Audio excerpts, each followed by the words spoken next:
If you're looking for a cat or dog this holiday season, you probably already know there are a lot of places to find one. A rescue group, a breeder, a pet store perhaps. But you need to know where the animal is actually coming from to make sure it's healthy. And joining us this morning is Sherry Mangold, the Cruelty Complaints Manager with Animal Protection of New Mexico. Sherry, thanks so much for being with us. Of course. All right, so this sounds easy, but it's not, finding an animal that's healthy. Can you give us a few tips as to what to look for to make sure that you're doing the right thing, finding that healthy animal? Well, you can't ensure the health of an animal, but you can do some things to try to ensure that. And one of the things that we would caution people about is to be very careful with who the breeder is. We caution against buying from a pet store. Because pet stores are usually supplied by puppy mills.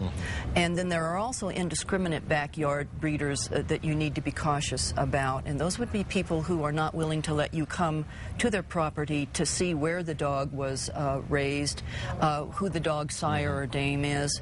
I would question the registration papers and look at them very carefully.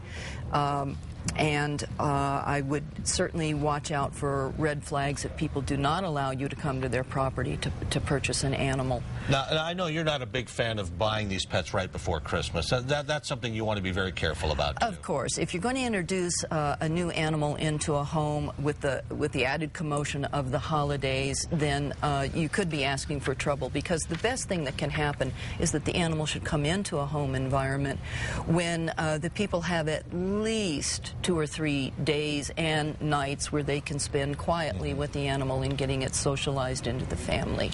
And you recommend groups, shelter groups. If you're going to get a pet, go there. Absolutely. With the amount of euthanasias that occur in the state of New Mexico every year, it just seems to be a sin not to look for a dog who is in a shelter or with a rescue group.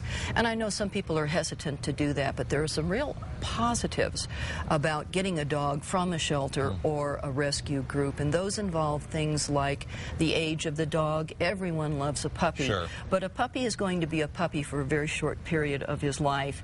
He's going to be an adult dog for a much longer period of his life, and so that quickly passes. And there are problems associated with puppyhood, the housebreaking.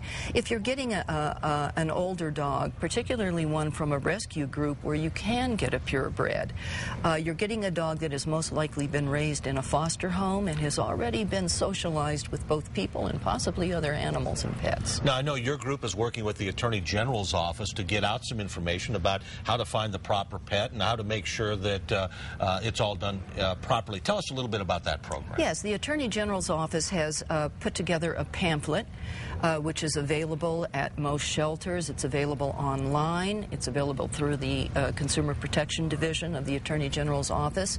And it has printed in it the precautions to take when purchasing or trying to procure an animal. And it lists the red flags, which I think is very important for people to be aware of. All right, well, very good. It's good to see the two groups working together and trying to make it happy for families at Christmas time and also the pets, too, and make sure they get in the right home. The best thing for the animal. Sherry Mangold, thank you so much for visiting with us this morning. Absolutely.